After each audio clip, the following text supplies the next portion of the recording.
game of basketball has taken us places we can never imagine. For winning 4 EuroLeague titles, playing 6 years in 5 countries, and making connections with people from all around the world. we have stories that can last a lifetime. Now it's time to tell yours. When I met Michael Jordan for the first time, and still to this day, if I see him, he's glowing. It just came down to, like I said, looking myself in the mirror like, brother, do you want to play ball or not? I've never been in an environment like EuroLeague. Because, living over here in Europe, bro, we kings over this joint, bro. Right. Denver Nuggets. Appreciate y'all having us on here. Yes, sir, man. Big time. This is really dope. This is Hoop Tales. What up, everybody? Welcome back to the Hoop Tales podcast. I'm here with my special guest, one of the legendary players coming out of Europe, one of the, all-time greats to come out of Chicago. Hey! My guy, Jeremy Pargo. What's up, Pargo?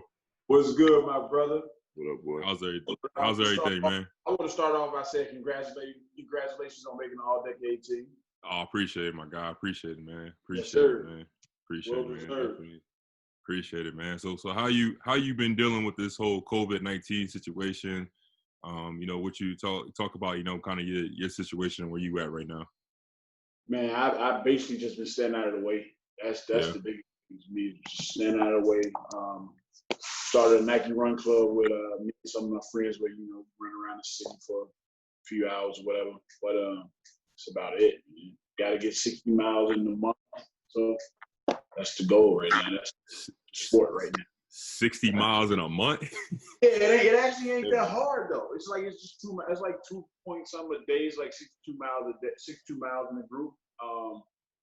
We on day 9 right now. The leader is done, which is not fair.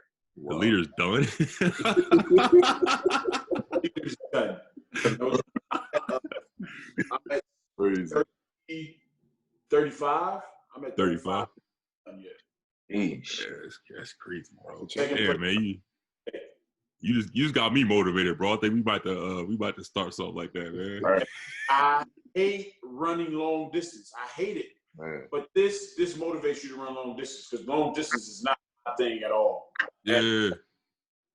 Like for me, and I think for them too, it's like we just try to find something like this to keep us motivated. Because with hooping, it's like every day, like you going to practice, you going to the gym.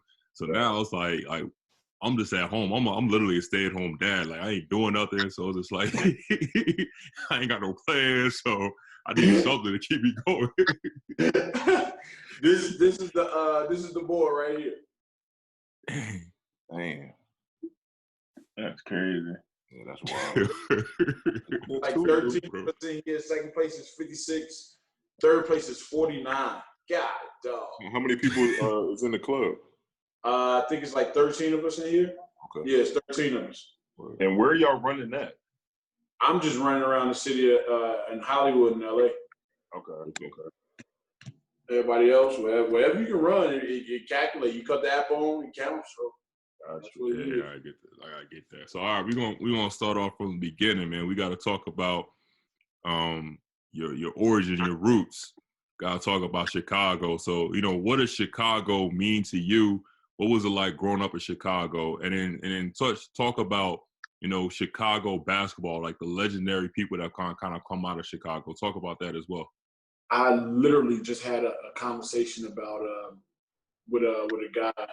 I seen it on IG Live, right? Yeah, I was watching it. I was peeping at you. Yeah, I'm sorry that you guys are from Jersey and we killed y'all. I had to because he was talking big trash. But I mean, Chicago is everything for me, man. For me, for my brother, for everybody that's from my neighborhood. You got Derrick Rose from my neighborhood, Anthony Davis. So growing up, it's not easy, man. It's not easy. The weather ain't your friend. So, on the south side of Chicago, man, the weather ain't your friend. There's guys in the neighborhoods that ain't your friends. For me, school teachers wasn't my friends. It wasn't easy, man. So just being able to wear that badge of honor that I'm from Chicago is big. It's big for me, man, and I wear it with a lot of pride. I want to know what it was like coming up, a kid in the '90s during that Bulls era. MJ running the city. What was that like? See, the thing about it is this documentary that starts tomorrow will show the younger generation how good Michael Jordan really was, what he really was to the game of basketball. I mean, everyone sees your wall like this. They'll see your wall and like, man, you got Jordans everywhere. But they still won't understand the magnitude of Michael Jordan. It's unreal. And the craziest thing about that is I was with the Warriors for a little bit this year, and the circle of that is kind of crazy because my first ever game was Bulls versus Lakers. I was in like seventh grade, I want to say. Mm-hmm. That was in the '98 season. And I was able to go to the game because my class was selected to be Kerr's Kids, which is Steve Kerr's foundation. Yeah. So we went to the game with Kerr's Kids shirts on. I got to the game because of Steve Kerr. Saw the two greatest shooting guards to ever touch a ball, and then end up playing for the guy that got me to that game this year. That's crazy, bro. That's unbelievable to me. That's a crazy, like, full circle, like, moment. It's crazy. And I told him about it. He said, "Don't tell me you was one of Kerr's kids." I said, "Yeah, no joke." I know they had to. I know they had to make him feel old a little bit. Crazy. I felt old as hell. But Michael Jordan to the city of Chicago, man, how can you, like, you can't get any higher than that. And people talk about what's the movie? The Last Dragon, when Sho'nuff had the aura around him. Right. Like, in his bag, he glowed. When I met Michael Jordan for the first time, and still to this day, if I see him, he's glowing. Wasn't like it's unreal. That's crazy. It's unbelievable. I believe it, bro. That's crazy. Definitely a legend. The GOAT, for sure. So let's talk a little bit about you playing in high school and all that. Your high school days and all that. If we had the cameras that these kids have now, it would be bananas. Oh, your highlight reel? Oh my God. Oh my God. It would be very, very different. But I mean, high school was fun. I got ups and downs in high school. I got downs playing for my high school coach, got ups playing AAU, playing on the circuit. At the end, it didn't turn out to be everything that I wanted to be. I went into my senior year ranked the third point guard in the country. Yeah. My senior year ranked like 150. What happened? We ripping Band-Aids off with this conversation. Let's get to it. See, so my whole thing was that it was different playing for my high school coach and playing for my AAU team. Playing for my AAU team, I was free to be me. You know what I'm saying? It was you like go good. I literally watched my AAU coach do a live yesterday. His whole philosophy has always been kill your man. And he talked about it yesterday. And when he said it, all I could think about is AAU 15, 16 years ago. And that was the philosophy. Just if you can do it, do it. Right. To going back to high school where it was pass the ball. Like I had people asking why I don't shoot the ball in high school. I'm 14 years old going into high school, and I'm playing varsity. I didn't play one day of junior varsity. I played junior varsity when I was in seventh grade in the summer. And playing for him, you do at that age, everything he says is what you try to do. Like you don't understand what you are, what you could be. You have ability, but if no one pulls that ability out you or allows you to showcase that ability, then you can't really do much. So I end up finding to what he wanted me to be, and you know what I'm saying. I think it could have been a lot better than what it was, even though it was still good. Now you chose Gonzaga. Just kind of skip ahead. Was that the reason why you chose Gonzaga? Just because you went down as far as the rankings? But you, I'm obviously I think you still have big schools, a big name. So why did you choose Gonzaga? Like, was that a surprise to people, or is it something that you always intended to do? It was a big surprise to the city of Chicago. It was very surprising. To be honest, it pissed a lot of people off. Yeah. This is a different Gonzaga. This isn't the Gonzaga that we talking about today. This is Gonzaga, like, it's still a mid-major, like, small school in the, the North Pacific part of the country. True story. And small school, not big, not, not North Carolina, which North Carolina was my dream school. I got a letter from North Carolina. I was in 9th grade, but other than that, I didn't get any attention from North Carolina. But Gonzaga, like Gonzaga stayed, man, no matter what. Like, Illinois came to the school to see my transcript, and they was like, okay, we can't mess with him. He's not going to qualify. Arkansas called the school to set up a visit. Someone told Arkansas, I know exactly who the someone is, God rest his soul, told Arkansas, Jeremy's chances of qualifying are slim to none, and slimming out the window. Wow. So, I mean, the bigger schools that would have stayed on were kind of pushed away, Gonzaga wasn't pushed away. They like, no, we still gonna try to do everything we can. Gonzaga will come in probably once every 2 weeks to recruit me to make sure I'm in the right classes, to make sure I'm doing everything to get my GPA up. Like, people don't understand how much school is a big deal. Like, I went to school my senior year of high school. I went to school from 8 a.m. to 7 p.m. And then after I graduated, I still did some summer classes to correct my GPA in, like, core classes. You got to get your core GPA up. And I had to work to get my core GPA up as high as possible. I went from like a 1.5 to like a 2.3 in a year, 2 years. And turned out didn't really need to get that high because I got a 23 on the ACT. So I was a little upset that I did the extra work for nothing. My God. And once that happened, a couple schools called late trying to get in and get me to change my mind, but I didn't want to do that. They did everything that you could do to help a kid qualify, and I wasn't going to change. All right, so what was it like, stepping on campus that first time? I mean, going to the, like Kyle said, North Pacific, kid from Chicago, it had to be a culture shock for you. That's the 2 words I was going to use right there, culture shock.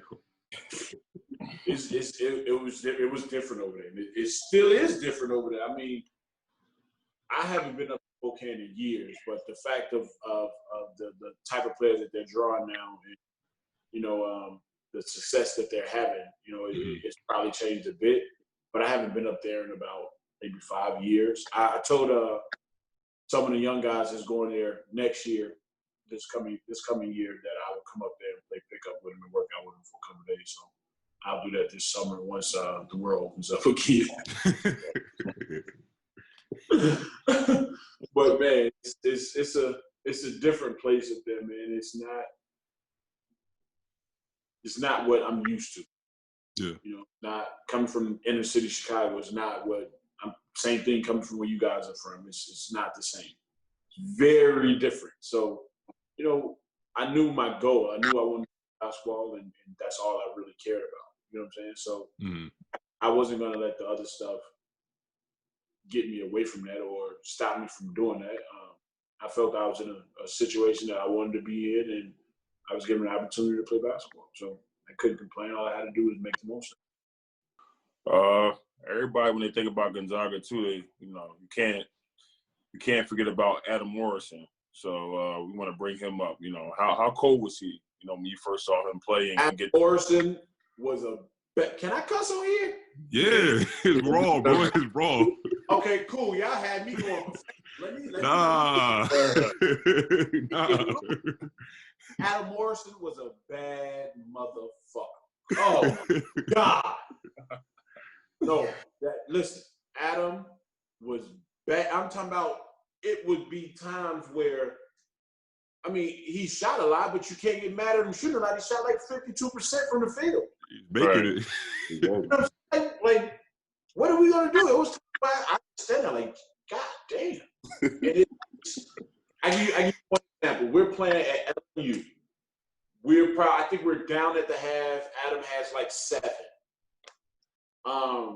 So the chant, one of the chants would be Wanda Morrison, like, and that's Adam's mom. So they were trying to get under the skin with that, which I don't understand why college kids who are in college don't understand. That's just not working. You got to do something more about. It's the opposite. So he's got 7 at the half. I think we're down. We end up winning the game. But we're probably like maybe 6 late in the game. Adam hit a 3. Boom. Turns to the crowd, say, "What more do you want from me?" It was his 44th point. Damn. 44th point. That's crazy. Heard he used to go 37 and a half, man. That's crazy. Unreal. And we played against Pepperdine. He busted his nose. After the game, he took it out and threw it. The next day it was on eBay. Word. Blooded tissue was on eBay the next day. That's crazy, bro. That man. Is it true that he used to go so hard that, like, I know he was a diabetic at halftime and stuff, they had to give him the insulin shots and all that because of blood? You would do it on the bench in timeout. Halftime my ass. It was in the bench. TV timeout. Come here, let me check my Like it was nothing. Like it was nothing. They go back. Yeah, like it was nothing. That's crazy. Wow. Yeah. That's crazy, bro. Now talk about your experience, and one I want to mention is about. I hope you got that Sports Illustrated cover. I think I do. I'm not sure. Yeah. Oh, come on, Pargo. I know your mom's gotta have it. And when I say I'm not sure, that's the only person I'm thinking about. That Really? Right. Yo, because I first of all, like, you know somebody, because everybody call you Pargo because of, like, all the highlights. Like, that's how you know you cold. Like, you know what I mean? When like I've never heard somebody call you Jeremy. Like very, very rarely I've heard everybody call you Pargo. And when they do call me Jeremy, I tell them, yo. But that's just off the strength of like your highlights and everything you was doing, like on Sports Center, like you're seeing you like your year like that. Your whole college career, like at Gonzaga, like you was that guy, like everybody knew about you. So like talk about like your experience there. Let's talk about like your ride, your career through like being in Gonzaga. My ride of being in Gonzaga, obviously once I got there, it was Adam Morrison's show, and it was great to see, be a part of. And it's crazy because they just put the UCLA game on that we lost in the Sweet 16 my freshman year, and learning from him, watching him taught a lot because he approached every single game like the dog that he really is. He knew, you know what I'm saying. You couldn't scare him. No. He walk into Memphis against dogs, have 34, look him in the eye, let him know you can't fucking guard me. He destroyed some, like, Oklahoma State game went off the backboard. It was nobody could touch that man. Mm-hmm. Nobody could touch him. He knew it and he showed it. So the character that he that he exuded that entire season was big. You know what I'm saying? And knowing what I know now, I wish I would have fed into it even more. I wish I would have took even more from him. Sophomore year was pretty good. And Hubert Davis said on national TV, Jeremy Pargo should be the player of the year in the conference. I low-key, after he said it, I wanted it. Yeah. Ended up splitting it with 2 seniors. One was my teammate, Derek Ravio. Junior year, player of the year in the conference. Should have left. Should have never went my stupid ass back. We're going to talk about that, though. We're going to talk about that. We're going to talk about that. Ass back, but I did. Not so much. So, I mean, that's pretty much my college career in a nutshell. Do you think that and this is kind of a little bit skipping ahead, but do you think the fact that like your senior year struggle happened because like you was kind of upset that you didn't leave your junior year? No, it wasn't. It wasn't because of I was upset, because I really wasn't upset until shit started going south. Like, Yeah. my senior year, the first like 11 games, I led the league. I led the country in assists. My goal my senior year, I needed to average like 9.9 assists to pass up #1 all time in assists at Gonzaga. And my goal was to pass up. I averaged the first like 11, 12 games. I was averaging like, I want to say like 12 points and like 11 assists. And all of a sudden, the bottom fell out. Once the bottom fell out, no joke, my whole thought process was, let's just get to the tournament and I'm gonna play and just get this shit over with. Like, I'll change it in the tournament. Like, get it over with. Yeah. I mean, it's a lot of shit that goes into it. Like, I'm being a little real, a little too real right now, I guess. But I was never told that I was the guy at Gonzaga. Never. Every time the question was asked on national TV, it was, this is a team. We do it by team. We do it by team. A deep team, we do it by team.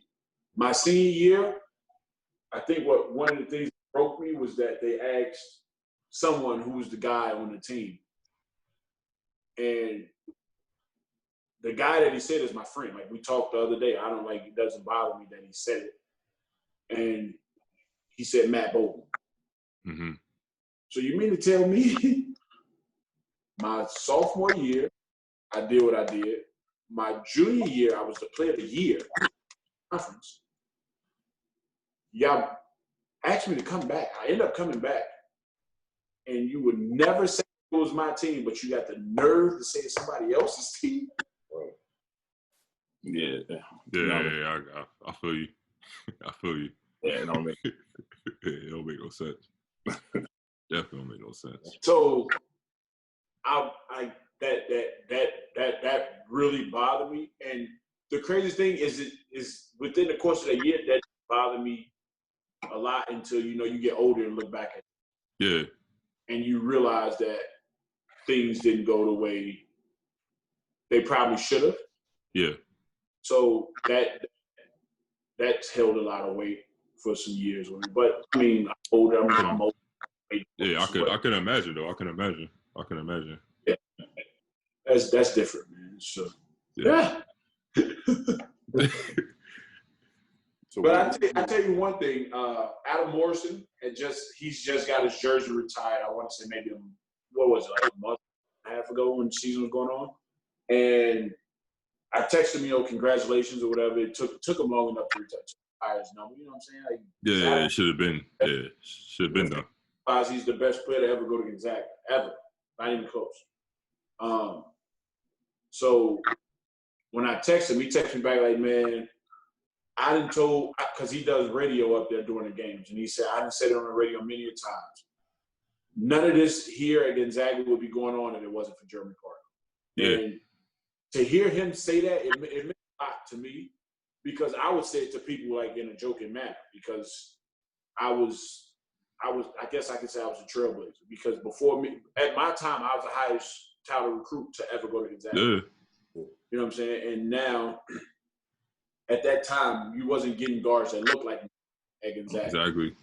And when you look like me, I'm not really talking about like the black guard. I'm talking about the middle of the country, Chicago, tough type guards. Yeah.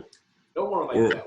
Or play like you either, because like Gonzaga didn't have like traditionally like those type of like guards type of players. Like, and like I said, like you brought prime time. I mean, Adam Morrison, obviously, but I mean his game is like, it was fundamental, shoot threes, shoot it. But you, like, when you was there, like you brought the prime time, the dunks, the moves, and stuff like that. Like that's what got that's what kids and people was excited about when they seen you. So like, I was gonna say that, like you have to be credited to the reason, like, why Gonzaga, is the way it is, why recruits want to go there. And to hear Adam Morrison say that, it meant a lot coming from him. And like he was like, man, I wish we could have got another year together. Like you're one of the toughest motherfuckers that's ever come. I appreciate that come from him because it really meant a lot. Real. I know what it meant to him. He's from Spokane. That's home for him. So I know what it meant to him to play there and to be at that level. And now you get like they got the top 2 point guard in the country in Jalen Suggs coming next year. Yeah. So you had a national championship run with guards. And, you know what I'm saying? They get McDonald's All-Americans now, and it's almost year after year. So, you know, I'm not one of the ones that's gonna walk around and pat myself on the back publicly, but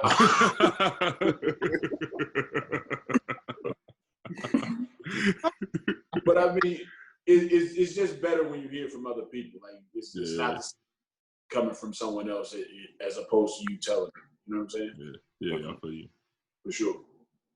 So what was your mindset going into the 09 draft? You know, it was a point guard heavy draft. Like after the season that you had, where were you projected, and what was your mindset? I was projected to go undrafted. You do the whole workout process. I think I did maybe 14 workouts a year. Did a couple workouts, and like, a couple teams asked my agent, like, "Yo, like, what do we need to do?" The whole thing was go get him, like, draft him. Yeah. Worked out for the Lakers. The Lakers said, so I get a call from my agent after the workout. Like probably I'm walking back from here, probably like 10 minutes after the workout. Get a call from my agent. My agent, what do you think about? I think the Lakers had the 29th pick that year. So what do you think about going 29th to the Lakers? I said, what you mean? What do you mean? And the craziest thing is the Lakers was my dream destination because when my brother played there, I was in LA with him for a little while, and I saw what it was.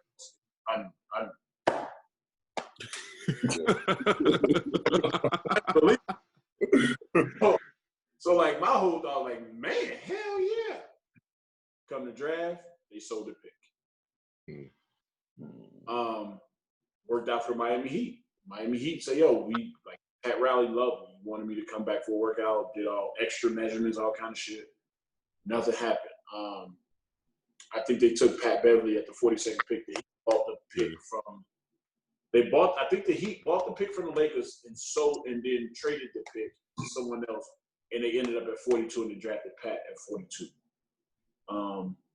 Watching the draft, my agent called me and said, hey, Orlando's probably going to take you at some point in the second round.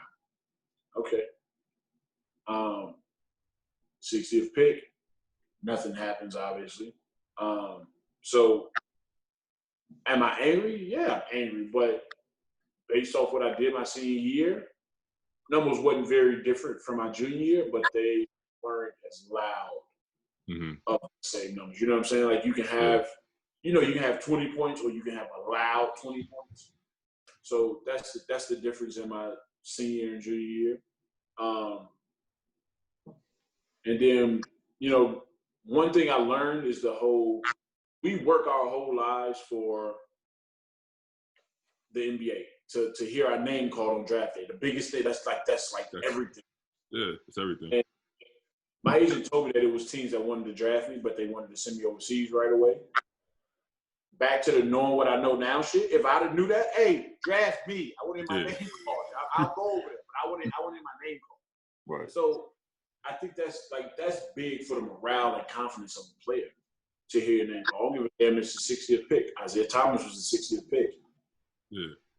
Turned into an all-star. Turned into a candidate. You know what I'm saying? So that simple little piece right there is a lot of confidence. It's big. And, do I wish I would have had that experience? Yeah. But, you know what I'm saying? I still think I've done some things in my career that's been pretty decent so far. So, Well, definitely.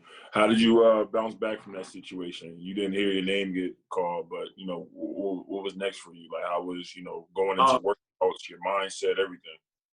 It didn't change my mindset because I think I knew it was a possibility based off what I did. I wasn't confident in what I did my senior year. I wasn't confident with it at all, but I knew my abilities. I knew what I could do.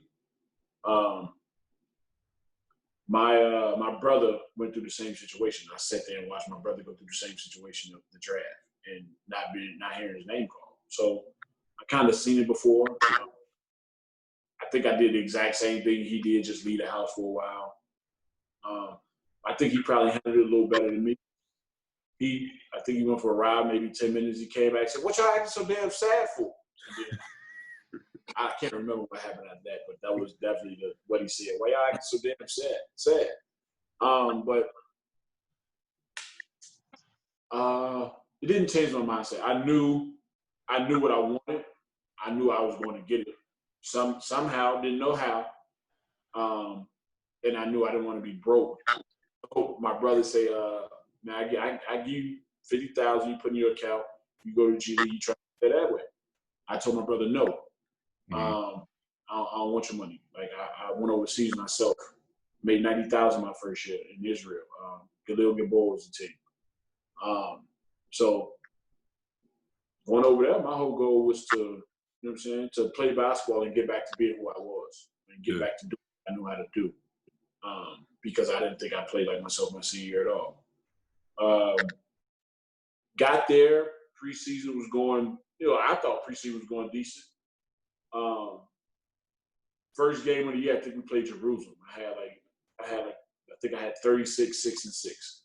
And we ended up winning in overtime or something like that. So for the first 5 games, I was averaging like 28. And then, the season was going well. Then we go add another point guard. I go from here to here. What are we doing? All right, okay, whatever. End up winning the championship that year in Israel, beating Maccabi in the championship. Down 9 at the half, we end up winning the game. I had 11 in the third to give us the lead going in the fourth. We end up winning the game. Then I can't remember the kid's name. Like I come home, like my whole goal, I told my agent, "Yo, do not call me about nothing in Europe. I don't want to go back overseas. Don't call me about nothing unless it's 400,000 or more." So the whole summer, it's like, yo, he didn't call me about nothing really. Then he called me and said that Siena, I think Siena was EuroLeague at the time. And Siena wanted to place me on a lower division level of in Italy to see if I could, see if I could play that style of basketball, which Europe is all the same fucking style anyway. What the fuck? Yeah, it don't matter. Yeah. So they wanted to offer me a deal, and I'm not doing that. No, I'm good. And I was just talking about it yesterday. I was at my boy's wedding, and he called me and said, "Hey, David Blatt wants to talk to you." At this time, I don't know who the fuck David Blatt is. I don't. Yeah. All I know is playing in America and what I want to do. So I'm like, don't want to go overseas. Like, leave me alone.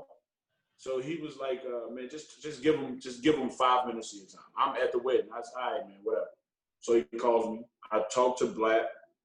I guess it was a connection there right off because I thought he was a cool dude or whatever. So they made an offer for 200,000. I said, no fucking way. I'm not going over there for that. No.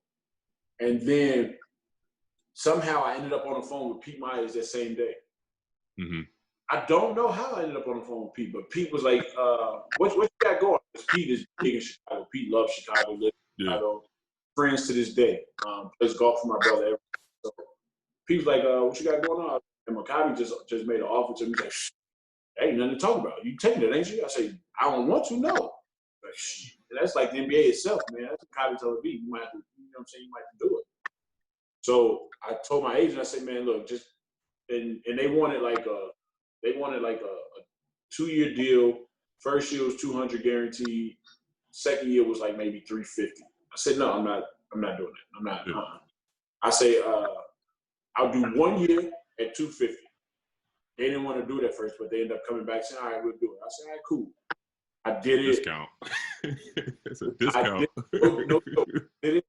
And once I signed, it's like, all right, whatever. I've got to go back to Europe. But Israel is you've been Israel. But I think all you guys have been Israel. So you know how it is. And going to Maccabi Tel Aviv compared to going to Galil Gabor, my first year going over there, I got off the plane because everybody was my first year. Everybody was telling me, yo, Israel is great, it's this and that, beaches, blah, blah, blah. I'm like, all right, cool. So I get off the plane my first year, and I'm like, all right, this is fire. Then we start driving. You see the beach in the rearview mirror. See the beach in the rearview mirror after 40 minutes, I'm like, where in the fuck am I going? Get that 50-minute mark, and I get to a little small ass kibbutz, and I'm like, yo, this is what the fuck I gotta do? I kid you not. It took every fiber in my soul to not say, yo, I'm not doing this. Yeah. But I knew for a fact I've never wanted to quit anything that I started. Never wanted to quit anything other than video games. Be all right with that. But like over there, the whole time it means to an end. Like, this is basketball, this is what I want to do. I'll be all right.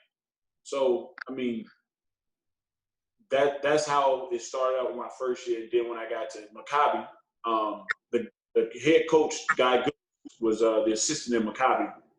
He was assistant Maccabi when I got there, but he was the head coach of Jerusalem the year before. So we're playing preseason, and somehow I found out. I think he told me that Galil Gilboa wanted to cut preseason the year before. I said, what? Really? No bullshit. Said they wanted to cut me the year before. And I said, damn. He told me that he told them, like, as soon as y'all cut him, I'm signing him in Jerusalem. So yeah, careful what y'all do. And they end up keeping me, end up winning the championship. And if you ask them, that never happened. But I believe God. Guy's like a brother to me. I believe what he said. yeah. He's not the only person that said it. So it is what it is. I guess I made them believers. So my second year in Israel, Maccabi, we're in the preseason, and the way that I ended up to Maccabi was crazy because I can't remember his name. His name was like Mikhail or Michael something. I can't remember. He had a heart issue. I think he felt his physical or like collapsed on the court or something. Before he got overseas. He was going to be a rookie with Maccabi. They signed him. Once that happened, he had to replace him, and I was the replacement. So, I mean, it was a blessing, but at the time, it was a blessing I didn't want to go there. So, you know what I'm saying? I was completely fine when I going back over there. So, I'm there, and David Black didn't realize what he had at the time. Like, starting out, like, he didn't know everything I could do. He probably seen stuff from when I played my first year over there, but he didn't know firsthand that, like, okay, I got something that can really be something. So we're in Italy in the preseason. I think I had a couple dunks, I guess, surprisingly to him and some of the players. So we're in practice the next day, and he asked me if I could do something. He said, can you, like, I think we're like maybe 2 steps above the NBA three-point line, or 1 step above the NBA three-point line. He said, yo, come here, I want to see if you can do this. Can you get to the basket with one dribble with your left hand and dunk with your left hand? Mind you, I got one left hand dunk in my career off one foot. Yeah, I can do it. Do it all the time. Hey, can you throw the ball through this fire hole 300 miles? Yeah. So he said, go ahead, do it. And I did it, and I did it very easy. And like everybody on here has played. You ever done something and you're like, yo, damn, I ain't know how to do that. Yeah, exactly. You surprised yourself. One of those moments. Yeah. It was one of those moments. Like, oh shit. and he just looked at me and said, wow. Okay, wow. And all of Israel was talking, Israel doesn't have EuroLeague level point guards. Not Israel. Maccabi doesn't have EuroLeague level point guards. They're not going to be very good. They need to make changes, blah, blah, blah. First game of the year, we go down by 30. Kyle Amara up 30. That fed into it more. Fed into the thing of Maccabi's not this, they don't have this, they don't have that. And game 2 go past. We win game 2, but it's not a great game. Then the third game, we're playing Ljubljana. Nope. Third game, we're playing Partizan. In Partizan. You know, they get crazy at certain. Yeah. I think I had like maybe 17-5, and everything clicked. That's when is that when Black gave you like the green light, like just go? I think Black has always been the same way in terms of letting me be who I am, because Black is like one of the best manager of like people I've ever encountered. You know what I'm saying? He knows how to manage personalities. Is he the best X and O's? Probably not. But he knows how to manage personalities and put people in the right position to be successful. So that game, I started playing well. So I guess the talking started subsiding a little bit. Ljubljana, I think I probably had 21, something like that. And it's like it just started going. And it turns into one of the best, like, I think we probably lost in those first, because that's when it was rounds. And it was the first round, top 16, then final 8, then the final 4. So in the first round, we I want to say we went 10-1. Only game we lost was the Kyle Alvarado game. We went 10-1. Then the second round, we went, it was only 6 games. It was 6 games too. It went to the group of 4, but it was the 6. So it was we went 4-2. The 2 games we lost was one to Barcelona at Barcelona. Then we lost to Barcelona at our place because we like tried to make it go into overtime and all that. We had to win, but we forced overtime. I played for point difference. So in hindsight, we won the game. We'd have been 5-1. Then we go to the playoffs. Before the playoffs come, Black sits down with me and say, do you realize this is your team? I said, huh? No. No. I don't. Everything that we're doing, together. Like we had an unbelievable team, man. We had Chuck Deron Perkins, who's like one of the best defenders I've ever played with in my life. Like I've seen. Like him and DeAndre Kane are the 2 best defenders I've ever been around. David Blue was very, very big, including when they beat us in 2014. 2014, yeah. Like I don't think anyone in Israel realized how valuable David Blue was. Sofo, that was Sofo's best year. So in prime Sofo. Best year of his career. I've never seen anyone be able to guard Sofo other than Kyle Hines, just so that y'all know. It's the only person I've ever seen Sofo. It's unbelievable. And he told us, I got him. I said, oh shit. Hey, he got him. Dang. I said, shit. And then who else was on that team? We had Tal Borstein, was a very good Israeli. Guy Panini, who was, Guy is Guy, but people don't understand how valuable Guy can be to a good team. So I mean, we were rolling that year. We lost what? I think we lost 1 game in the playoff series at Kyle Alvarado, first game. Second game, I hit a buzzer beater to win the game, and then we won the next 2 at our place. Beat Madrid in the Final 4 by a dub, and then we lost to Panama in the final. So I think that was a combined 3 games in the EuroLeague we lost all that year. Yeah. That doesn't happen very much. No. It doesn't happen at all, bro. Like I remember that season like that, like literally that was probably like one of the best seasons, and it's something that not a lot of people talk about because you guys ain't won the championship. But it's like that's one of like single-handedly like one of the best seasons that any team is like put together. And the craziest thing about winning the championship is that we had never seen a team like Panathinaikos at the time. Yeah, they were loaded, bro. You know what I'm saying? They were different. They were coached differently. They played differently. Like they loaded up on me. Yeah. I think like maybe the second time I seen the team like really load up on me. Yeah. Like, stop him. Like Sofo didn't have a game that we wanted Sofo to have. And Diamantidis was good, but the X factor was Mike Batiste. He was unbelievable. Every time he needed a play, he made a play. Defensively, put back offensive rebound is something. Every time he needed to play, he made a play. And I literally just talked to Vlad about that day before yesterday. One we were texting about stuff, and like that was like we agreed on like some of the things. If we would have saw them earlier in that season, just saw them at all, period, so we can see what they would do, how they played, it's no way they would have beat us. Yeah, that's. If we'd have had Deron Perkins got hurt. Yeah, that's what I was going to ask. Like, two things I was going to talk about that.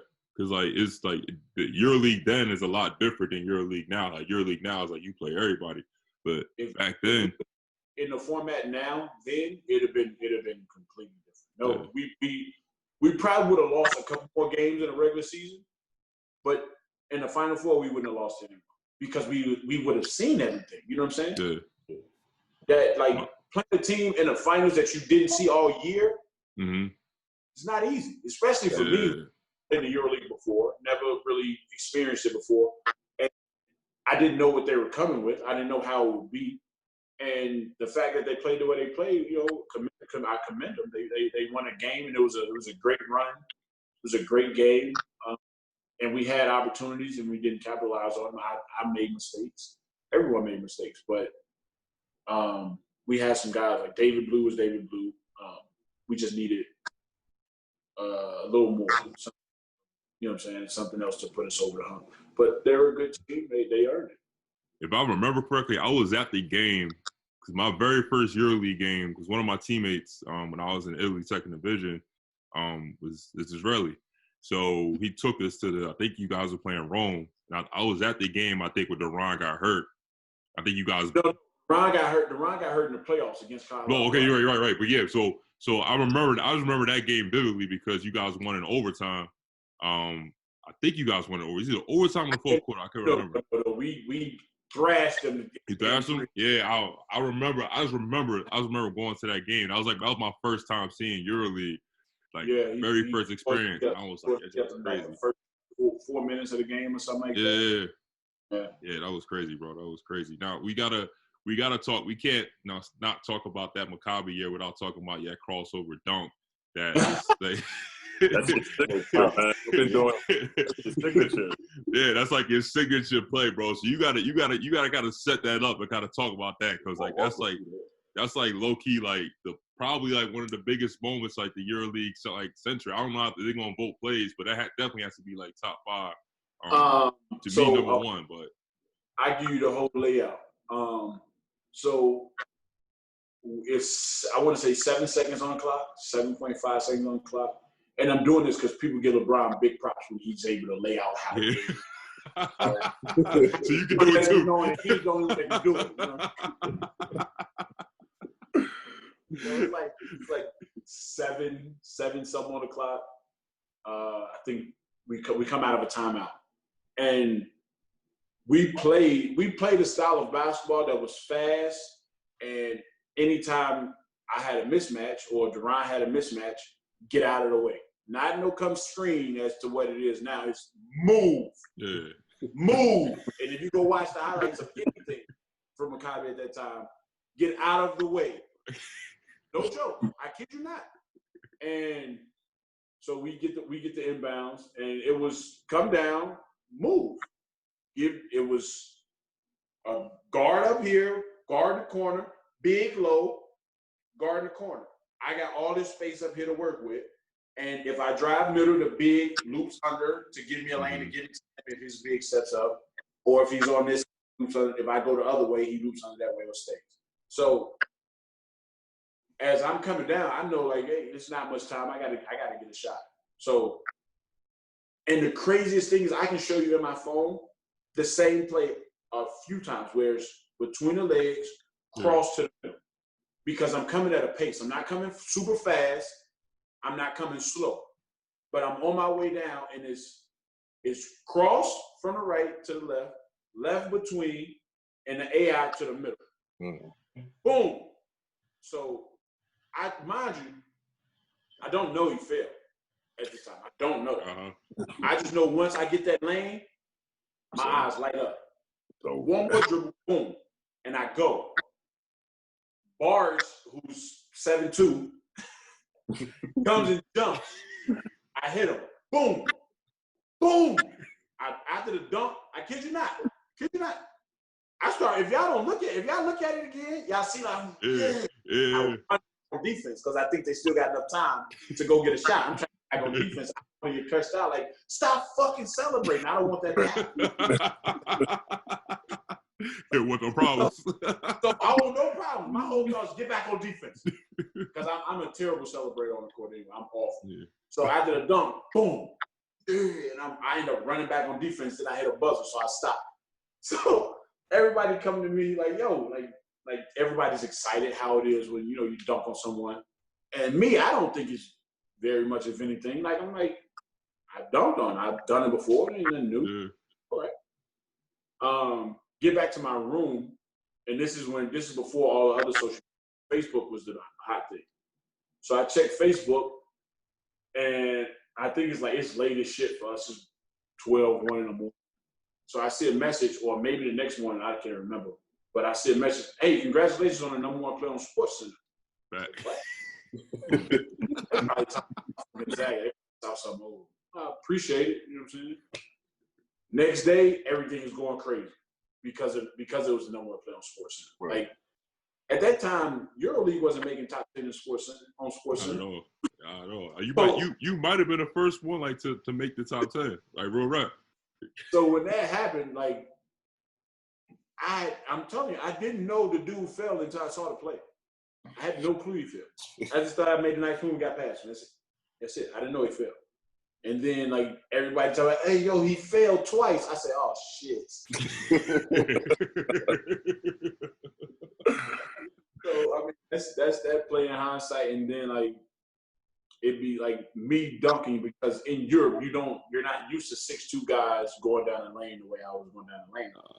And I guess it was a big deal. Like, it wasn't a big deal to me because it's something I've always done. You know what I'm saying? Like, I've been doing this since, like, my freshman year of high school. So it's like, okay, I just dunked the ball. I'm not, like, I didn't see the big deal with it of everyone else. But, I mean, the only guy that was doing it in Israel, I guess, like that was Will Bynum before me. But Will was doing it on fast breaks every now and then. He wasn't doing it at half. You know what I'm saying? So I guess that's just that story of that play. Oh man, a lot of highlights. No joke. I can show you plays it's the exact same move down the middle.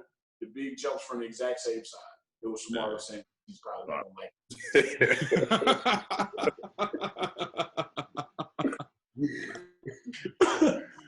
it. Yes, sir. All right, man. So to talk about the influence of your brother Gennaro, man, on your career, growing up with him, he spent 14 years in the league. What's that relationship like, and how has he impacted you? Man, coming up behind him, you have no excuses as to not being successful in some kind of way. You know what I'm saying? Because he laid brick after brick after brick after brick for me to follow. You know what I'm saying? It wasn't 8 different paths that you can fuck up on 7. You got to choose one. Correct. It was probably 2 paths, and both of the paths were successful. You know what I'm saying? It wasn't. My brother worked his ass off, man. My brother wasn't a name in high school. My brother wasn't considered good in high school. My brother, I literally just found out during an interview probably a week ago that the city of Chicago thought my brother was better at football than he was at basketball. Really? He was all city DB his junior year, and he was moving to quarterback his senior year and still playing DB. And I did the interview with the newspaper guy that did the high school like a week ago, and he did my brother in high school and he did me. So he told me that he had my brother projected as the all-city offensive quarterback and all-city DB, and it's only been one other player to ever do that in the city of Chicago. Wow.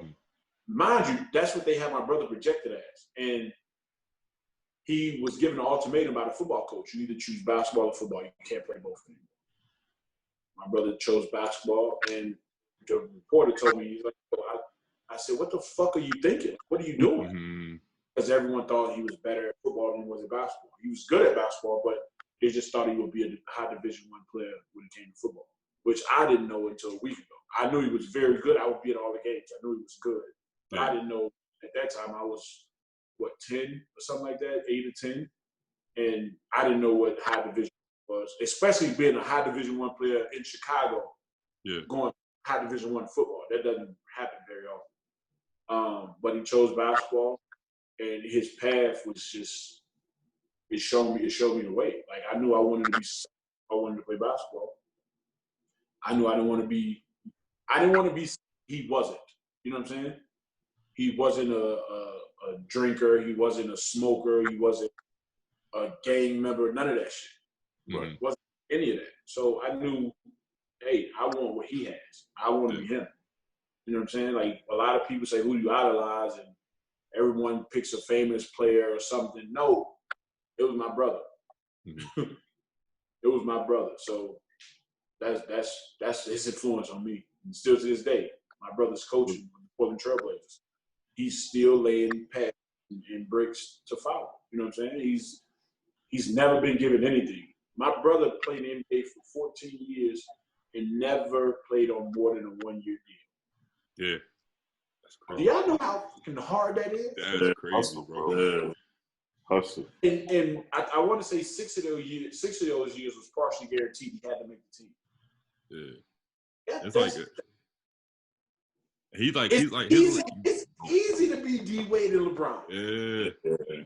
It ain't Like, easy to do that every year, not knowing what the fuck you gonna do. To be honest, bro, like I remember your brother in the league, but like I didn't know that he had a 14-year NBA career. It was like it was quiet. Like it was like he would come in. I mean, he was always like that perfect backup point guard. Like to come in, do what he got to do. And I was like, I knew he was nice, but I didn't know he played 14 years. I didn't know he like stretched his career that long. He'll tell you 14 years, but it more was like 12. I want to say 11, 12, Okay. 11, something like that. But when I got to the league, when I played for Memphis, and I got to the uncertain part, like you can go 6 games playing, then you get out there for 3 minutes, and then you come back, don't play another 5 games. I call my brother. I say, look here, man. I owe you an apology. I commend you for being able. I don't know how to do it. I don't know how to do it because he could sit there for 10 games, not say a word, not do nothing, not get in the game. But on that 11th game, if they throw him out there with 3 minutes to go, he's going to finish with 12 points. Yeah. I don't know how he does it. I can do a story about my brother. My brother was playing in the league. This is late in his career. He was playing for the Wizards. The Wizards released him. So as most guys get older, they want to stay competitive, so they pick up golf.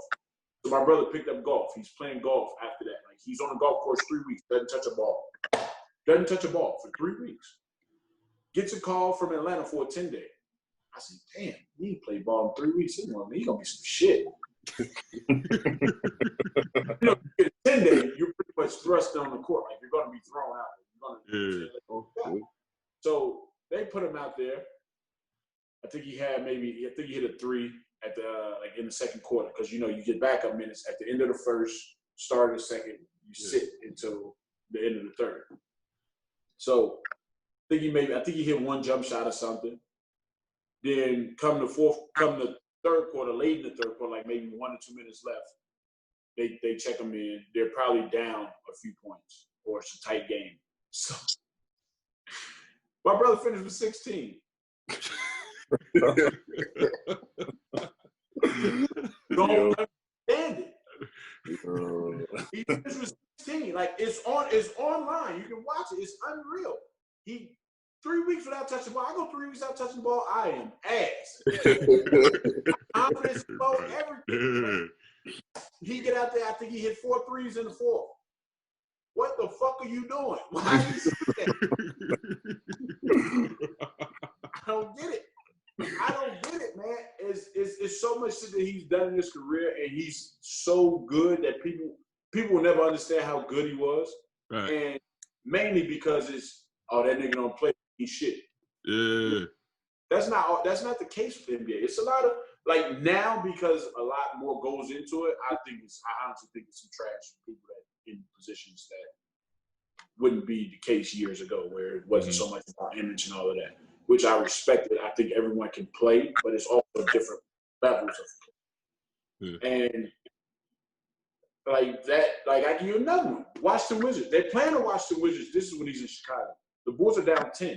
I'm at the game. It's in the playoffs. This is, I want to say, game 3 of the playoffs. Bulls are down 10.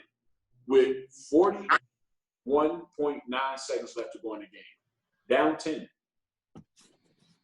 They check my brother in because it's garbage time. Game's over. Everyone's, this is on YouTube as well. Everyone's leaving the gym. Everyone's leaving the arena. I kid you not. With 6 seconds left to go, our brother hit a 3 to tie the game for his 10th point of the game. That's crazy, yo. That's crazy, yo. That's crazy. It's I don't understand how he's able to do it. It was crazy to me. Gilbert Arenas hit a game winner that game to put the Wizards up. Like, I think 2-1 or maybe 3-1 or something like that. But to see everybody running back in the arena trying to see how the game being down that much with that amount of time and he ties the game. He hit 3 threes in that situation in a free throw. It's crazy. A technical free throw and hit 3 threes. That's crazy. That's crazy. But like I think, like you said, I think as you get older, because when you're younger, like you like, oh man, he trash, he not playing. Like, but as you get older, you realize you be like, yo, like you appreciate like guys like that, like vets like that, because you know how hard it is to stay in the league, number one, and then number two to be able to still contribute year after year. And it's easy to stay in the league when you got a 5-6 year deal, but when you got 1 year every year, shit. Somebody at the neck every single day. Yeah. Somebody wants your spot every year round. Somebody wants your spot every day. It's crazy. Crazy, bro. Now let's talk about moving forward. You finally, after the 2 years in Israel, you finally get your opportunity to get to the league. So talk about, that, and then talk about, how the whole situation with Memphis worked out and what that kind of meant for you, finally getting your NBA opportunity. Man, it was one of the happiest days of my life when I got the call. And then the lockout was that year as well. So the lockout kind of set me back a little bit because, you doing the lockout, all you do is play pickup and you create really bad habits playing. I'm taking wild ass shots and I wasn't able to wipe that off right away. But in Memphis, I started out really well. And you get conflicting stories from different coaches and this is what you should do or this is what you shouldn't do. And then it started to fuck with me a little bit. The bottom fell out. It was Jeremy the fuck out of Memphis. And it was crazy. I think it was either just release me or trade me. So I went and played.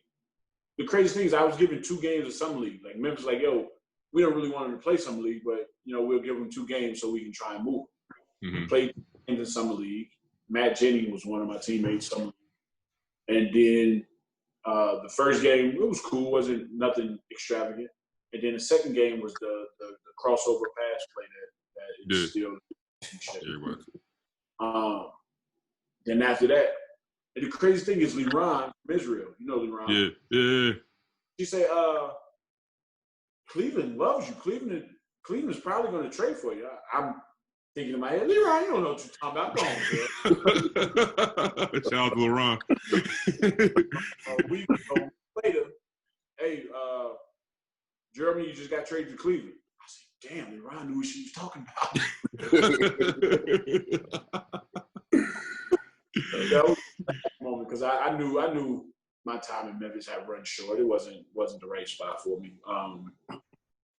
But shout out to everybody in Memphis. Like Tony, still love Tony Allen to death. Zebo, Mark was dope. Mike Conley still talk to Mike. So you know what I'm saying. Everything was all love. It just wasn't a place for me in terms of what I'm saying basketball probably because I was in my own head in terms of what I should do, what I shouldn't do. Because early on, I was playing minutes. I was given an opportunity.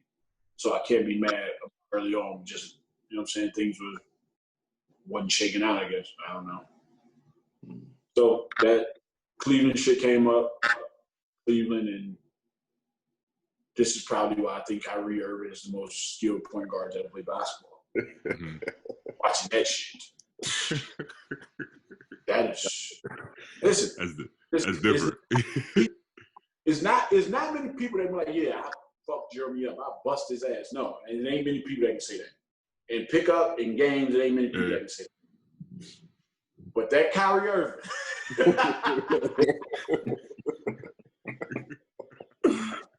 Listen, it was one practice, right? One practice, because when I first got there, Kyrie had a broken hand. He broke his hand that year. So before the start, he got back and we were playing pickup. So in pickup, this is starting guard. I got to go at the starting guard. Like, not trying to take his spot or nothing, but you know what I'm saying? He's very good. So I want to, you know what I'm saying? I want to show that I can play too. So in pickup, we're going at it. We're back and forth. He wanted, like, he only played one day because it was like limited playing for him because of his hand. And that one day I realized, like, this motherfucker play. But I'm talking about we going back and forth. Like, the game was probably the 9. I think he probably had 5. I had like 3 or 4. So we going back, right? Now, mind you, come the season, and like, and I didn't realize that he respected me, like, defensively, because he was like, you know, Kyrie. He was young. He's still a talker now. Most people don't know he'll talk, but Kyrie was like, yeah, what's up? Like, what can y'all do? Y'all can't do anything. Like, who's gonna guard me? So he was like, JP can move his feet. I know he can move his feet, but outside of that, like. And when he said that, I'm like, oh, shit. You're like, shit, you sure you think? Damn right I can move my feet. A little bit. Okay, that's talking about. Yeah. So later in the season, and like, I was really frustrated this day. And Dion, to tell you, I was frustrated because Kyrie was busting my ass. I was frustrated because Dion wouldn't stop shooting the fucking ball. So, mind you, this is the day that I guess Kyrie was like, yeah, I'm going to show JP that he can't fuck with me. And my brother, when I tell you he showed me I couldn't fuck with him. Hey, it was tough. It was tough. Like, I have little man's complex. So Kyle played with me. You know, I don't let bigs can't post me up. They can't move me. Nothing. The only way to beat me on the post is to shoot fadeaways. Kyrie posted me up. Shot the 3. He got fouled. He got layups. He played transition. I couldn't do nothing with it. Yeah. And I'm just mad. I'm mad at Dion because I can't go back now. I can't go back there. All I get to do is pass the ball to Dion and get my ass bust on the other end. I'm hot. I couldn't do That's nothing. crazy. I guess he just said that day he was gonna show everything. And he showed. Show the full package. I'm talking about post-up fadeaways, his dips he doing through the lane, and like the stuff I watched him do. It's only been 2 times I've been literally amazed at what point guards can do because I'm a point guard myself and I feel like I can do a lot of things. Right. It's only been 2 times where I was like, yo, I can't do everything he's doing. That's D Rose's MVP year, amazing. Mm-hmm. In the year I played behind Kyrie, the things he was doing, it was unreal. Crazy. Unbelievable. At 20 years old. Right. That's unbelievable. I get into you know, you decided to leave the NBA, and then obviously that's when we met up. We got to kind of get to the story about I know what I want to get into the story when I see you in London. I'm like, yo, this guy, this nigga in the NBA, where you? I'm like, yo, I knew something was up. I'm like, yo, but you was in the lobby, like, you was in the lobby all smiles, like, you knew that you was about to get that brick truck or something. So I'm like, yo, something about to go down, bro. I had no idea. I didn't want to take that beating. Yeah? I'm like, yo, why Pargo in London? I'm like, and I was like, yo, something about to go down, bro. Something about to go down for sure. I was set on going back to Maccabi. Yeah? Set on going back to Maccabi. And then my agent told me I should go take that meeting in London or go to the Final Four or whatever. So I took the meeting, and that's when I was lied to. That's when I was lied to about what it would be in Russia. One question that was asked, one big question that was asked is, when are you at your best? I like that question. That's a great question because that shows that he's willing to put me in a great situation. You know what I'm saying? To be at my best.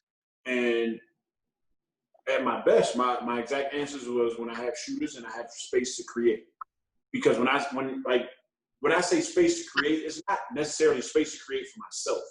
Yeah. It's space to create for others. Yeah. You know what I'm saying? And the fact that I'm able to break people down and get to where I want to get draws the defense in, lets me pass, let me get finishes and all that. That was my answer. Space to create and shooters. Love it. Okay, good. Like, we'll get you that. Get the first offer. No, I'm not taking that. No, I'm just gonna go back over here. I'm good. Get the second offer, which was the offer I ended up taking. No, I'm good. I'm good. I'm gonna go back over here. I'm in the car with my boy. My boy say, "Hey, you know that's $1 million difference over 2 years." I didn't look at it that way. I wasn't thinking that. Like, no, I'm good. I'm going what I know and all of that. And when he said that, I say, you know what, you're right.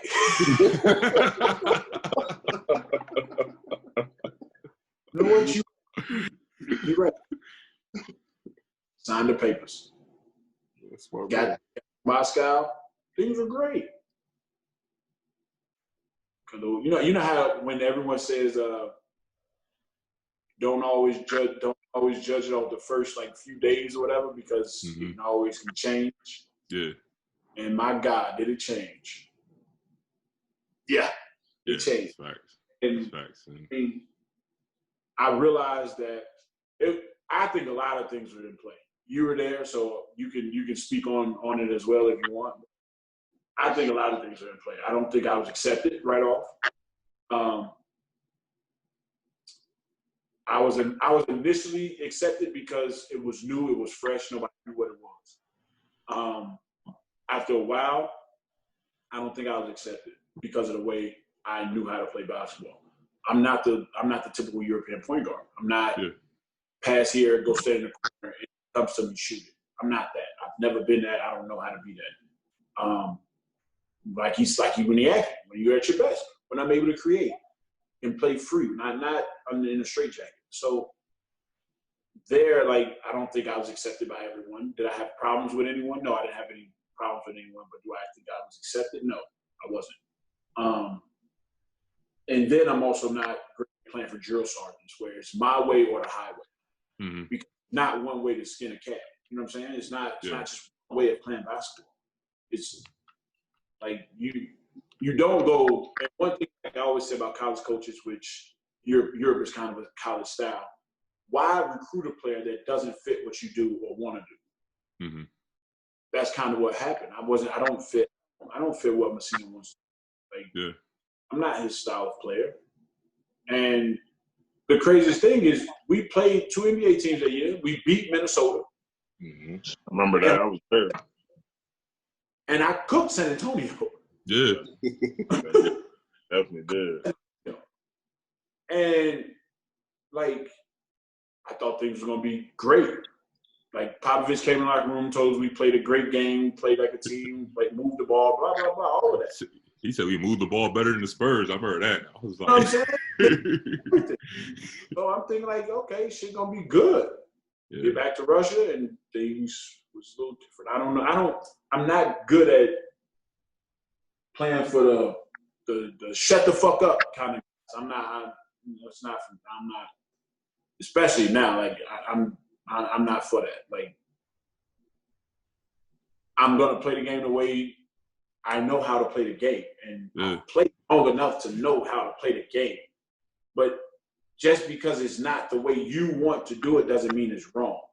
You know what I'm saying? I mean, go ahead, Kyle. Go ahead. It was tough. It was tough watching you that year. Because obviously it was points where you just you knew it was days where you knew you wasn't gonna get in. You just came and it was just I'm just here to be here. And it was tough because everybody knew that what you could do and what you contribute. And Messina's my guy. I love Coach Messina.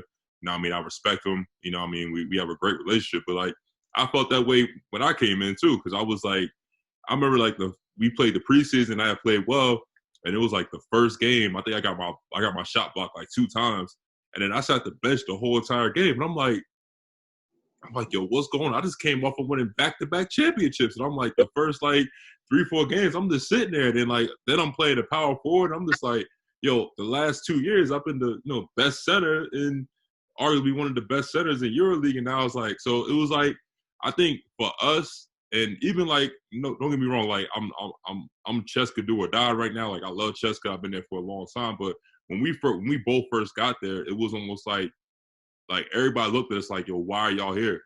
Like in the locker room, literally, they were like, yo, why are they here? Like, we don't need them. And it was just like, we felt it. And it was like, literally, we was there. And it was just like, because they had literally had the same team. They was coming back from the year before. And they just added me and Pargo. And I think guys, I'm not going to say guys felt threatened, but I mean, guys kind of, I think, 100%.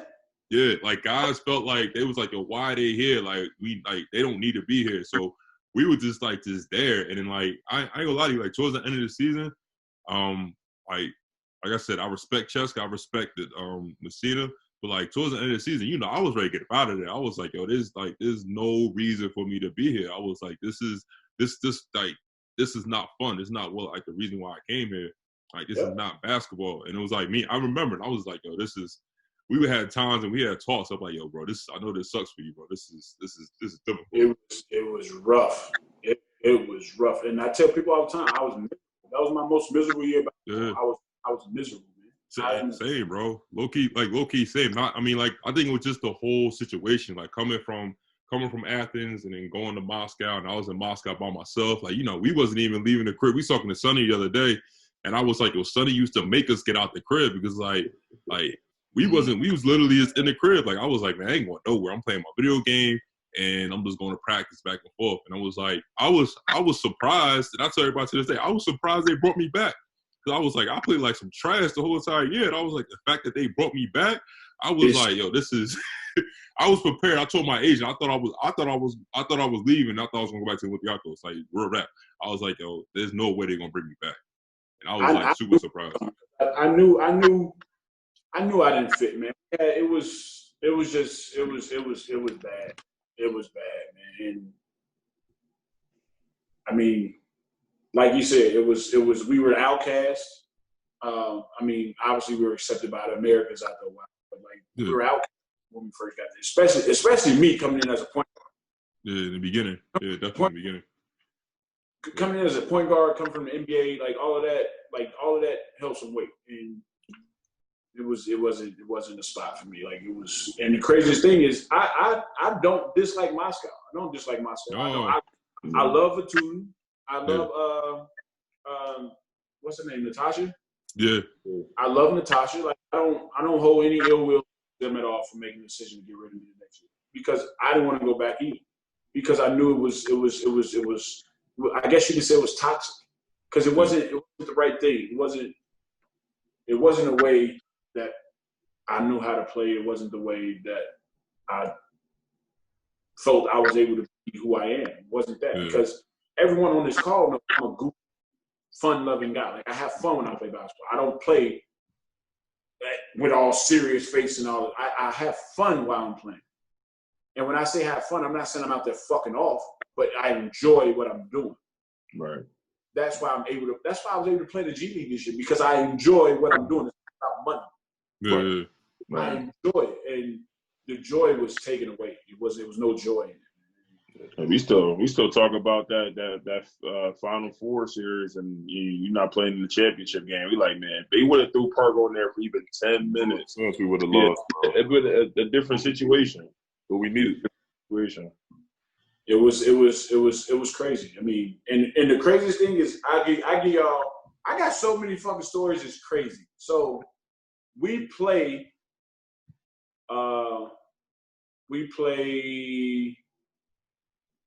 Galatasaray. We play at Gala. Teo goes off at halftime. Shut the fuck up. This is the way you talk to me? Shut the fuck up. Teo doesn't play the second half. I played the entire second half. I played well. We won the game. Then I think we played Madrid. In the first 4 minutes of the game, 10 points. I'm playing like myself. I'm good. I'm cool. I think I had a turnover or I lost the ball or something. Right back to what it was. Didn't score another point that game, didn't get an assist, nothing. Right back to what it was. And then we get to the playoffs playing Panna. We win the first 2 games easily. We go to Panna. I'm playing well in game 3. Right back to the same shit. Then we lose both games in Panna. Game 5 comes. We're up 30. It's 2 minutes and 13 seconds left in the game. And he walks to the end of the bench. Do you want to play or no? No. Yeah. No. I don't. Leave me here. But, like, the craziest thing is I hadn't spoke to Messina since that time in Cheska until I saw him this past summer at Summer League. And he asked me about Mike. And, like, I don't hold any ill will towards him. It just doesn't work. We're not the same type. We're not on the same wavelength or whatever. It's fine. I get it. Whatever. And he asked me, did you tell Mike Raw my asshole, huh? I said, yeah. I told him that. Damn right I told you an asshole. The fuck? Yeah, man. But I don't hold any ill will towards him. If he wanted to call me right now and come play for me in Milan, it would have to be a long discussion. But I really consider it. Like, no joke. Yeah, no, I mean, he's we talked about it before. Like, he's a great coach, and I think he's even a better person off the court. But like you said, like your first time like playing for him, like it takes it definitely takes some adjustment. Like I said, but like he's one of my most favorite people.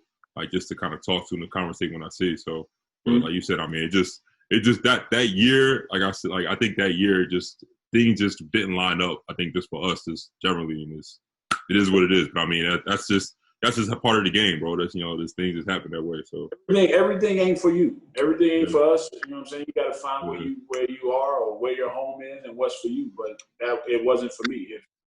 If I honestly think early on Messina wanted to let me be who I am, but the team didn't want it. Yeah. Because we would have talks and he would tell me to go talk to Victor about things. Like, why the fuck do I need to talk to Victor? Mm-hmm. Victor ain't the fucking coach. Victor make the decisions. Right. So what do I talk to him for? Why do I need to tell him that I'm in on winning? What the fuck? Yeah. So clearly Victor wasn't on my side. That's clear as day right there. So like, no, I'm not going to talk to him about nothing. He ain't the coach. I don't have to. Mm-hmm. Never went and talked to him. I to this day I still wouldn't go talk to him about it. Mm-hmm. For what? So I mean, it is what it is. I don't really care. Yeah. Let's fast forward, man. So after that Cheska situation, you did return back to Maccabi. What was that like? Going back and the fans embracing you, bringing you back. It was fun, and I went back to Guy Gooder's head coach, who was the assistant when I was there. Played for Black the first. He was an assistant, so I knew into that situation I would be allowed to be me, because one, real isn't always about playing traditional European basketball. Two, they knew what I was capable of. They knew what I could do, and it was another situation of one of those I need to get in myself. You know what I'm saying? So was the team built the way to the best of our ability? Probably not. I don't think we were as good as we should have been or could have been. Yeah, and that's just the way it goes. But I think I played well. I think every year, every player has a stretch where they're not playing their best, or things aren't going exactly the way they're going to go. And everyone does it. It happened that year for sure, of course. And then it got better. Obviously, Devin was our EuroLeague that year. And, I mean, it was a good year. That was the last time Maccabi made the playoffs. So we played Fenner, who them jokers was good, but we had chances to beat them. We just didn't capitalize. And, I mean, it was a good year. I got stuff I can talk about from there. I got highlights from there. I mean, it was a good year. It just took, it took me going back there to get back to who I was and enjoying the game again. Like I said, it wasn't fun in Russia. And I'm a very simple person. Life is amazing if basketball is going right. You know what I'm saying? If basketball is fun, I don't care about nothing else. If I'm having fun playing basketball, I'm good. So that's what I was able to do in Israel. Yeah, you get a chance to go to Europe and play. You get a chance to go to the NBA, and then after that, you get a chance to take your talents to the other side of the world and go to China. You know, tell us about that experience. China is different, man. Different, man. China is cold. You had a good story about it too, so we're expecting a good story from you.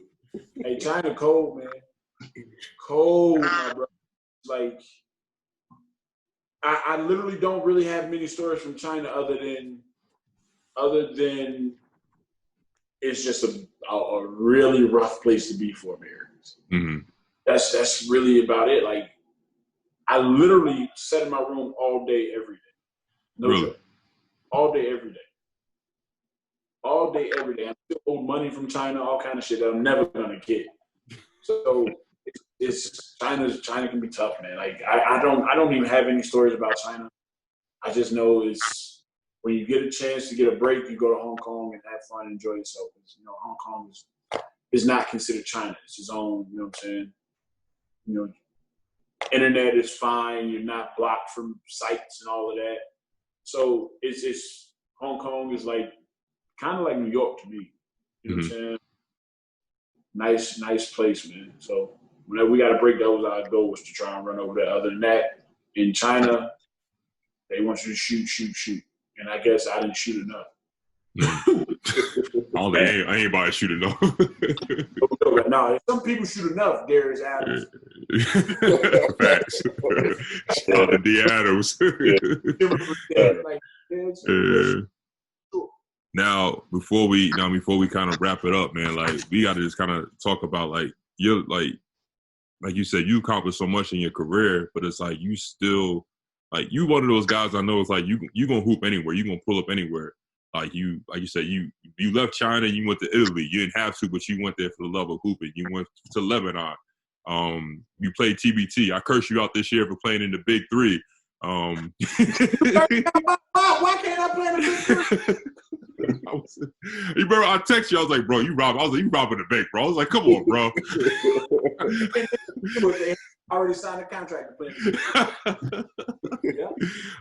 Pro-Ams, Miami Pro-Am, you know, wherever.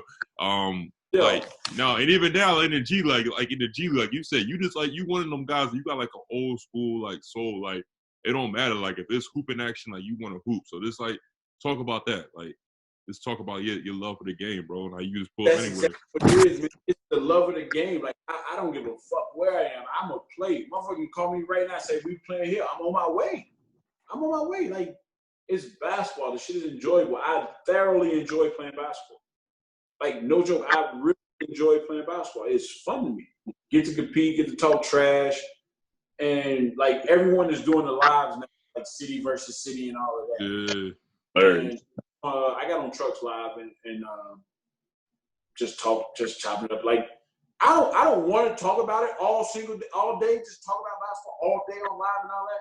I'd rather talk about life stuff as opposed to just talking about basketball because I know I'm still going to do that no matter what. I said, man, y'all playing, I will show up. Call me. I show up if y'all playing. I don't have a problem with that, mainly because I want to go to Starlets. But I'm going to show up in New York. I'm on.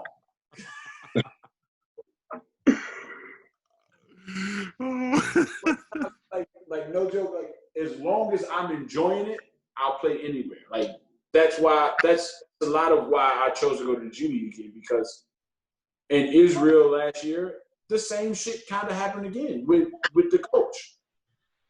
And I come to realize that traditional European coaches don't want what I'm able to do, because traditional European coaches, I guess they feel that they are the game. You know what I'm saying? I guess they feel like that they win the game, like they're out there playing. No, you're not.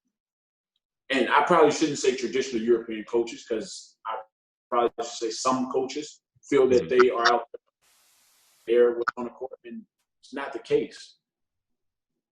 I've never seen a coach shoot a jump shot to win a game. Facts. Coaches understand that. Some don't. I've never seen a coach get a layup or make a pass. Now, it's the coach's job to put you in position to do these things at a very high rate.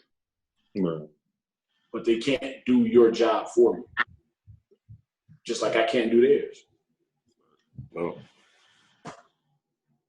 So you know, we got to elaborate a little bit more on TBT, bro. You know, overseas elite. Yeah, y'all know y'all was ducking. Hey man, y'all had a lot of success. Last year we was trying to see all the shit that ain't work out that way.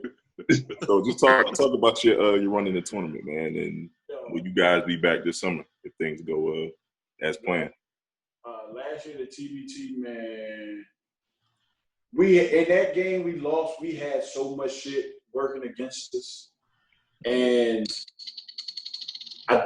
we've dealt with shit before in games, but not to that level of like. I don't know. We went from not having enough to probably having too much, I guess, or I don't really know. I know for a fact that I played 23 minutes in that game. I should have played more than that. And the craziest thing is, it got to the point where the coach was like, coach pulled me out, and the player was like, "What are you doing? Go back in." I was like, "I'm gonna let him do his job." And he was like, once he heard everybody like, "Yo, what are you doing? Put him back in." He was like, "Come on." I'm like, "No, I'm good." Like, coach, your way. So I guess it's kind of saying I don't like to step on authority. I just get out as opposed to stepping on authority. So we had a chance to win a game. We just made some mistakes late. We missed some free throws late. But the whole time I'm thinking, just get us to 68. Because I'm shooting this motherfucker from half. I'm telling you, I promise you. The whole time I'm just get us within 3 points. Get us within the game before. The game before ran off the court. Get us within 3 points, this shit is over. I promise you. How did y'all lose to Marquette? Bro, we had a bad game. Mike was going through what he was going through. Like Mike just had the death of his homeboy back home. So he was kind of like, he wasn't always like focused. I mean, I ain't gonna say focused, but he's dealing with that. Like his mind ain't really there, which is obvious. I mean, that's what it is. And they just played well. And I mean, we didn't call a timeout when we needed to call a timeout, which probably could have, equalized us because we had the ball, with under 2 minutes with the Eli ending, and we thought we had a point. Something happened. We ended up turning over the ball. They come down and score. Bam! Now they got the Eli ending. So then Travis Diener come out of nowhere. He scored a whole entire game, bro. And all of a sudden he pop up, hit 2 threes, and then that was it. That's what he'd do, and he'd make them bitches from deep. Exactly. So like we wasn't even necessarily like worried about him, but like I think more or less like, I mean, I look back on that experience. That was like my first time actually like seeing it through, like playing the whole experience. Like it was fun. Like it was just fun, just like hooping, like just guys that I like hooping with and guys I respect, and like seeing you guys and like talk shit and like all that. Like it was just fun. Honestly, it was just like I would. Set each other neck. What? A month before it happened? Yeah, the whole time, bro. The whole time, because we already knew what it was. We was like, yo, we gonna beat up in the chip, and then whatever happens. But it is what it is, man. It was fun. Like I look back on it, and I was like one of my funniest experiences playing basketball. It was fun. But craziest thing right now, I don't know if we're doing it right now. Yeah. What, y'all want to merge? We can talk about that. We can definitely talk about that. Y'all want to merge? Y'all come with 6. We come with 6. We can definitely talk. Why not? We need 6. We can talk. I mean, we definitely have a strong 6. We can bring to the table. But we got to change the name. Can't be Overseas Elite. Can't be Team Hines. We figured it out. We figured something out, bro. We figured it out. Be Overseas Hines.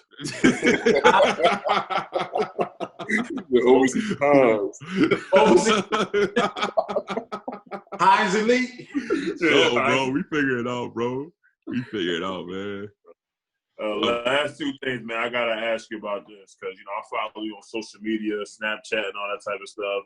And you really big when it comes to your family. I know you be having your mom dancing and your cousins and your niece and nephew and all that. You be doing the TikTok dances. That's what a lot of people, I guess, fans and stuff don't see. They don't get a chance to see that side of you being able to have fun. Talk a little bit about that, and then also that you and your brother's flag football game y'all do every year. I like that you remember that. That's fire right there. So I'm big on family. Like, I don't have any kids myself. I'm not married. I don't have a girlfriend or anything. But family is everything. Like, no joke. Like, I go home, I'm with my mom. Like, y'all see how I make fun of my mom. Like, my mom is goofy, but she don't show it. She's goofy. She's from the South. She's from Mississippi. So my mom will mess up on so many words, and she'll like. I ask my mom all the time. She know why I do it because she can't say Arkansas. She doesn't. I'll ask her all the time. What school did Gennaro go to? She says Arkansas.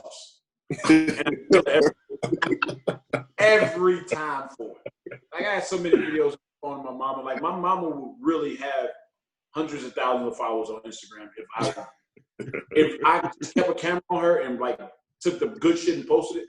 It's unbelievable. She's hilarious. And then the facts of with the kids is me and my brother never had a dad around. You know what I'm saying? So I've never, just to hint on that a little bit, I've never been one of those guys that was, you know, like hunger for dad, because I feel like it's disrespectful to my mother.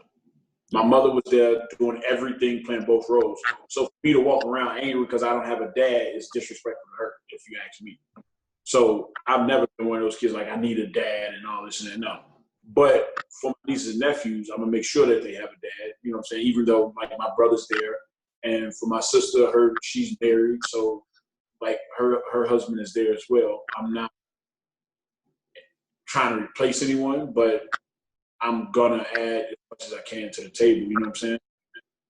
Sure. Man, I love kids to death. To death, like they're fun. Like, I can go to the park with the kids all day and I'll be fine, because I can go do kid shit with them and I'll be okay. Because if they're happy, I'm good. Like, I haven't received a Christmas gift in years, but to see the smile on my family's faces when they get things, I'm happy with it. You know what I'm saying? Like, I guess that's been my why, is my family. You know, most people, their why is always their kid. Like, Kyle, you can speak to that as well. Like, and me, it's always just being able to buy my mom that house, and that was big time. Yeah. Like I didn't record anything of it. Just posted the little thing about when I first told her that it was her house. Not even when I first told her, because I only posted that, like, the little dance thing she did. I didn't record it, but I told her. That's like, I got too many stories, fellas. It's crazy, because my mom was like, I want a house, and my mom she's by herself. So I tried to get her to move to Atlanta. She didn't want to do it. So all of the nights are outside the city, and she didn't want to be far away, because my brother had her house in like McKenna, which is like 45 minutes away from where we grew up. My mom knows where we grew up. She knows, you know what I'm saying? She knows that area or whatever. So the best thing to do is find something close, but in the bullshit. So she would call me about a house, right? So I literally bought a house without seeing it. Not the one that I posted, a different one. Literally, like, I paid escrow and all that without seeing a house. So the day before I go to China, not the day, like, I leave to go to China on a Friday. I fly into Chicago on Wednesday. I go see the house that Wednesday.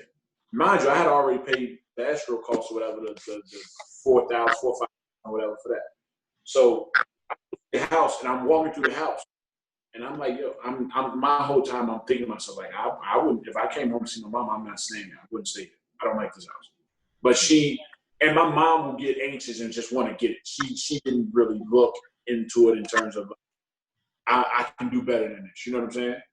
So I'm walking through that, like, I don't like this shit. I tell my sister, because my sister was with me. My mama didn't know about it. I didn't tell her I was paying for the house.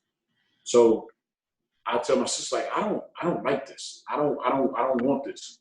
So we end up, it's probably 11:30, 12 at night. We're riding through a neighborhood that's called Beverly, which is outside of the hood, but it's close to the hood. You know what I'm saying? So we ride past a new development. And I asked my sister, I say, the realtor and my sister in the car, I said, yo, what is that? What's that area over there? So we just ride through there. And that night, I told my mom, late, 2 o'clock in the morning. So I told Mom, like, look, I bought you the house, but I don't like it. I don't like it. Like, I don't like it. I don't like the area it's in. I don't like the house. So she breaks down crying right there and there, like, Mom, it's okay. It's just, it's okay. It's a house. I bought it. It's okay. You earned it, whatever. So the next day we go back to the area that looked much better. And I standing outside the house. I told my mom, now I will definitely stay here when I come home. So they're in development, right? The house isn't even finished. But, you know, you're not supposed to be in there without workers and all that. But I'm from the hood. I want to see this out. I go push the door. The door's open. Oh, shit, we in here. House ain't nowhere near finished, but we walking around this motherfucker. Go look upstairs. It's a nice house. 2 master bedrooms. What is it? Unfinished basement, 4-bedroom house. Yeah. So my whole thought was like, I can finish it. I can redo the basement, put another bedroom. So I end up doing that after a while. And then I told her, I took her over there later that day and told like, yeah, I paid for this. I paid for this house. This is your house. She had no clue that I paid for it already. I just took the L on the other money for the other house that I didn't want because they're not going to get that fucking money back. Whatever, keep it. I don't want to pay the other $300,000 for the house. I don't like that house. We're going to go over here to this house. And that led to that video of her taking a picture and start dancing. That was dope. That's dope. Big time. Yeah, but that's everything to me. That's why, like, wait till I see her again. I got some TikTok video planned for her, and she gonna be so mad. But it's gonna be hilarious. It's gonna be hilarious. And then the flag football game is in Chicago. We have a lot of athletes, and I think for our neighborhood where we're from to understand that it's possible to do something with yourself, they need to see it. You know what I'm saying? And shout out to Antoine Walker. Antoine Walker did like no one else did it in Chicago. Twan Weekend was like a very big deal in the city. He would bring out like all-stars playing the game. He would have I think a bowling tournament on Saturday, parties, all that. Twan's Weekend was huge. And like we have very big name guys from Chicago, but no one does it. Derek Rose is Chicago to his core. Like that's Chicago to the core. But his personality isn't the same as mine. So, you know what I'm saying? I'm 100% sure he does stuff. He's just not out in front of everybody because it's not his personality. He doesn't care about it, which I completely understand. So I just wanted to do something that was like a give back to the kids in the community. Give them a safe haven to have fun and just enjoy a day that, you know, you get everything for free. Like everyone gets to eat. My mom and them did go crazy around the time anyway because they all got to cook and barbecue and all that.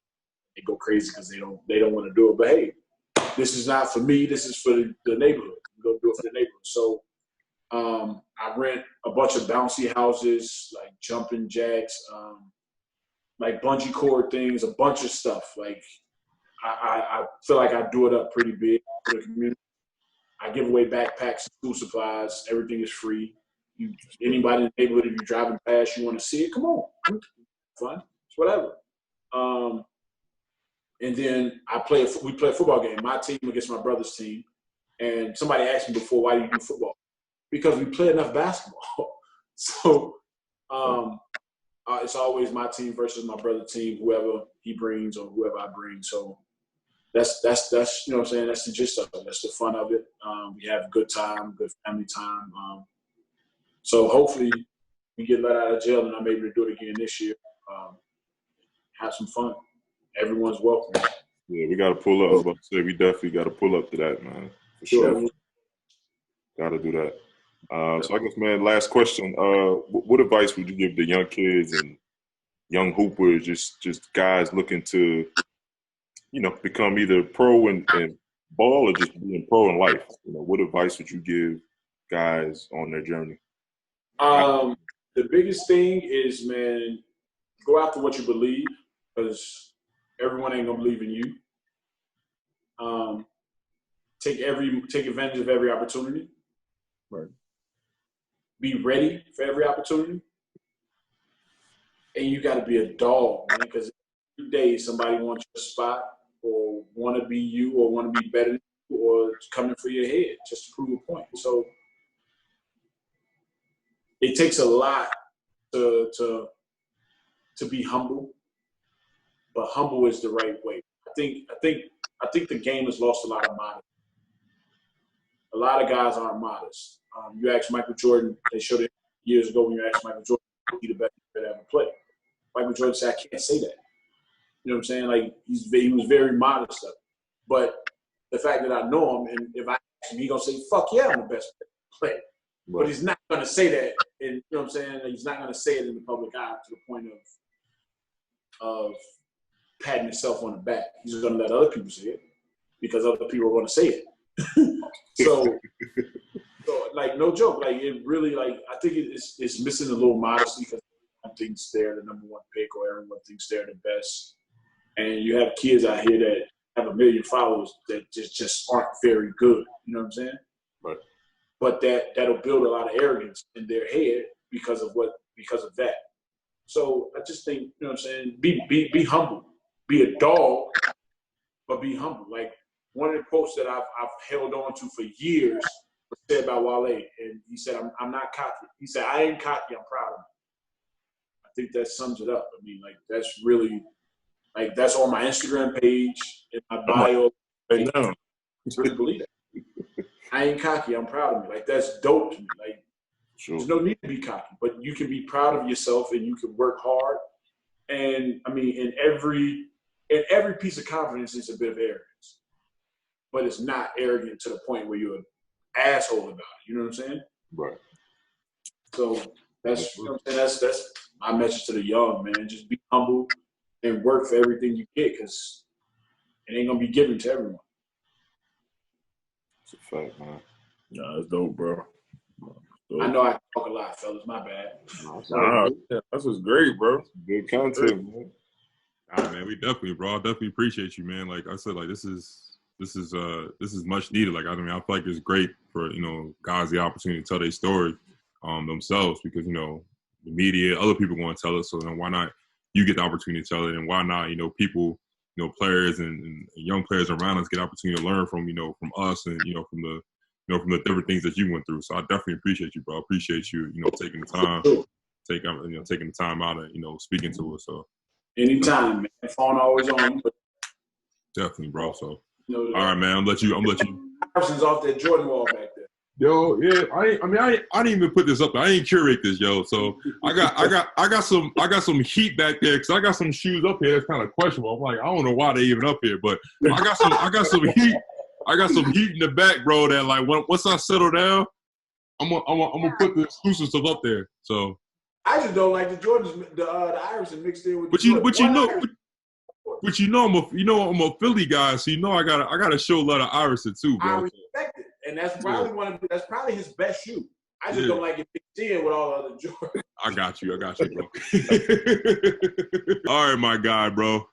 Yes, sir. Appreciate you. Stay in touch, my guy. You see it, bro. All right. Yes, sir. All right, buddy.